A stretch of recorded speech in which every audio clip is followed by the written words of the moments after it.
அஸ்ஸலாமு அலைக்கும். ஸோ கண்டிப்பாக எல்லோரும் நோன்பு திறந்திருப்பீங்க. இன்றைக்கி விஜய் டிவியில் வந்து நமக்கு விமன்ஸ் டே அப்படிங்கிறதுனால எங்களை சிறப்பு விருந்தினராக கூப்பிட்டுருந்தாங்க. காலையில் 9 மணிக்கு திருச்சியிலேருந்து கிளம்பி அவசர அவசரமாக வந்து இப்போ தான் நிகழ்வாக முடிஞ்சுது. நோன்பு திறக்கிறதுக்கு வந்து அவங்களே ஜூஸ் கொடுத்தாங்க. நான் நோன்புங்கிறதுனால எனக்கு ஸ்நாக்ஸும் கொடுத்தே விட்டாங்க. ஸோ நான் கார்லேயே வந்து ராஜ்மோகன் அண்ணா களைப்பு தெரியக்கூடாதுங்கிறதுக்காக ராஜ்மோகன் அண்ணா வந்து காரில் நாகூரனிஃபா சாங்லாம் போட்டு விட்டு வாடா தங்க நோன்பு திறந்துடலாம் நாங்கள். ஸோ நான் வந்து கார்லேயே வந்து ஜூஸை குடிச்சு நோன்பு திறந்துட்டேன். இதுக்கப்புறம் தான் ஸ்நாக்ஸ் சாப்பிட்ணும்.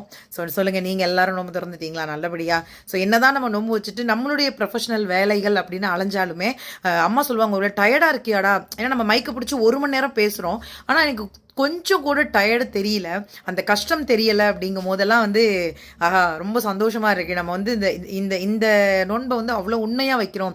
இறைவன் வந்து அதை ரொம்ப அழகாக வந்து அதை ஏற்றுக்கிறான் அப்படின்னு நினைக்கும் போது எனக்கு ரொம்ப சந்தோஷமாக இருக்குது. ஏன்னா ஆண்களும் சரி அவ்வளோ வேலையில் நோன்பு வைப்பாங்க. ஸோ எல்லாருடைய துவாக்கள்